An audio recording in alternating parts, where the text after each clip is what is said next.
ಬೆಳಗಾವಿ ಜಿಲ್ಲೆಯ ಚಿಕ್ಕೋಡಿ ತಾಲೂಕಿನ ಗ್ರಾಮಸ್ಥರಿಗೆ ಕಾರ್ಖಾನೆಯೊಂದು ಮಾರಕವಾಗಿ ಪರಿಣಮಿಸಿದೆ. ಚಿಕ್ಕೋಡಿ ತಾಲೂಕಿನ ಹಿರೇಕೊಡಿ ಗ್ರಾಮದಲ್ಲಿ ಕೋಳಿ ಖಾದ್ಯ ಸಿದ್ಧಪಡಿಸುವ ಇಂಡಸ್ಟ್ರಿಯಲ್ ಕಾರ್ಖಾನೆ ಒಳಗೆ 8ಕ್ಕೂ ಅಧಿಕ ಒಣ ಬೋರ್ವೆಲ್ಗಳಿದ್ದು, ಇಲ್ಲಿ ಕಾರ್ಖಾನೆಯ ತ್ಯಾಜ್ಯ ನೀರನ್ನ ಈ ಬೋರ್ವೆಲ್ಗೆ ಸುರಿತಿದ್ದಾರೆ ಹಾಗೂ ಸತ್ತ ಕೋಳಿ ಮರಿಗಳನ್ನ ಎಲ್ಲೆಂದರಲ್ಲಿ ಬಿಸಾಡ್ತಾ ಇದ್ದಾರೆ. ಇದರಿಂದ ಅಕ್ಕಪಕ್ಕದ ಬಾವಿ, ಬೋರ್ವೆಲ್ನಲ್ಲಿ ಕೆಮಿಕಲ್ ಮಿಶ್ರಿತ ನೀರು ಬರ್ತಾ ಇದ್ದು, ಇದೀಗ ಆಕ್ರೋಶಗೊಂಡಿರುವಂತಹ ರೈತರು ಬೆಳಗಾವಿಯ ಪರಿಸರ ಇಲಾಖೆಯ ಕಚೇರಿಯನ್ನ ಬಂದ್ ಮಾಡಿ ಇವತ್ತು ಧರಣಿ ನಡೆಸಿದ್ದಾರೆ. ಈ ವೇಳೆ ಪರಿಸರ ಇಲಾಖೆ ಕಚೇರಿಗೆ ಮುತ್ತಿಗೆ ಹಾಕೋದಕ್ಕೆ ಯತ್ನಿಸಿದ್ರು. ಕಾರ್ಖಾನೆ ಸೀಸ್ ಮಾಡಬೇಕು ಅಂತ ಆಗ್ರಹಿಸಿದರು. ಅದರ ಜೊತೆಗೆ ಮೇಲಾಧಿಕಾರಿಗಳಿಗೆ ಪತ್ರದ ಮುಖಾಂತರ ಈ ಎಲ್ಲ ಮನವಿ ಮಾಡಿಕೊಂಡಿದ್ದಾರೆ.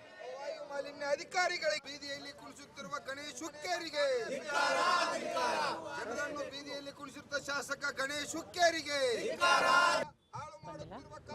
ತೆಗೆದು ಹಾಕಿರೋದು ಕಂಡು.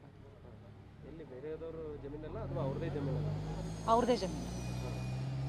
ಎಷ್ಟು ಮಟ್ಟಿಗೆ ಇತ್ತು ಮೇಡಮ್ ಅದು? ಒಂದು 2 ಫೂಟ್ ಅಂದ್ರೆ ಎಗ್ ಶೆಲ್ಸ್ ಅಷ್ಟೇ ಅಲ್ಲಿ ಕಂಡು ಬಂದದ್ದು. ಮಾಡಿರಲಿಲ್ಲ. ಅದಕ್ಕೇ ಆವಾಗಲಿಂದ ಆಕ್ಷನ್ ಸ್ಟಾರ್ಟ್ ಆಯಿತು.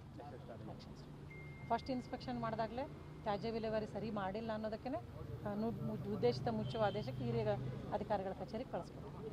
ನಿಮಗೆ ಸ್ಥಳೀಯ ಶಾಸಕರು ಕರೆ ಮಾಡಿಬಿಟ್ಟು ಅದನ್ನ ಬಂದ್ ಮಾಡಬೇಡಿ ಅಂತೇಳಿ ಏನೋ ಒತ್ತಡ ಹಾಕಿದ್ರು ಅಂತೇಳಿ ರೈತರು? ಇಲ್ಲ ಆ ಥರ ನನಗೇನು ಕಾಲ್ ಮಾಡಿಲ್ಲ, ಏನಿಲ್ಲ ಸರ್. ಇವತ್ತ ಎಲ್ಲಿದೆ ಫ್ಯಾಕ್ಟರಿ ಅದ, ಯಾರು? ಈಗ ನಮ್ಮ ಚಿಕ್ಕೋಡಿ ತಾಲೂಕಿನ ಹಿರೇಕೊಡಿ ಎಂಬ ಗ್ರಾಮದಲ್ಲಿ ಅವೇನು TID ಅಂತೇಳಿ ಏನೋ ಒಂದು ಕಾರ್ಖಾನೆಯನ್ನು ಯಾವ ಪ್ರೈವೇಟ್ ಏಜೆನ್ಸಿ ತೊಗೊಂಡು ಅಲ್ಲಿ ಒಂದು ಕಾರ್ಖಾನೆಯನ್ನು ಕೋಳಿ ಫೀಡ್ಸ್ ಅಂತೇಳಿ ಕೋಳಿ ಫೀಡ್ಸ್ ಕೋಳಿ ಹಣ್ಣು ಪಿಳಿ ಹಣ್ಣು ತಯಾರು ಮಾಡೋದು ಅಂತೇಳಿ ಪ್ರಾರಂಭ ಮಾಡ್ಯಾನು. ಅಲ್ಲಿ ಕೋಳಿ ಫೀಡ್ಸ್ ತಯಾರು ಮಾಡ್ತಾನೋ. ಮತ್ತು ಈಗ ಅವ್ರಿಗೆ ಒಂದು ನೋಟಿಸು ಕೊಟ್ಟಾನ, ಮುಂದೆ ನಾ ಮಟನನ್ನು ಕಟ್ ಮಾಡಿ ಇಲ್ಲಿಂದ ಪಾರ್ಸಲ್ ಮಾಡ್ತಂತೇಳಿ. ಅಲ್ಲಿ ಸುಮಾರು ಒಳಗೆ ಒಂದು 7-8 ಬೋರ್ಗಳನ್ನು ತೆಗೆದ. ಒಂದು ಸುಮಾರು 2 ದಿವಸ ಬೋರ್ವೆಲ್ ಅಲ್ಲೇ ಇತ್ತು. ಆ ಬೋರ್ವೆಲ್ಗಳೆಲ್ಲ ಒಣ ಬೋರ್ ತೆಗೆದ. ಅದ್ರೊಳಗೆ ಏನು ಇವತ್ತು ಕೆಮಿಕಲ್ಸ್ ಬರ್ತೈತಿ, ಅದೇನು ವೇಸ್ಟೇಜ್ ಹೊಲಸು ಬರ್ತೈತಿ, ಅದನ್ನು ಅನ್ನೋದು ಒಂದು ಹ್ಯಾಚರಿ ಮತ್ತು ಪೌಲ್ಟ್ರಿ ಫೀಡ್ ಮಿಲ್ ಇದೆ. ಅದು ಮಂಡಳಿಯಿಂದ ಸ್ಥಾಪನಾ ಅನುಮತಿ ಪಡೆದಿದೆ.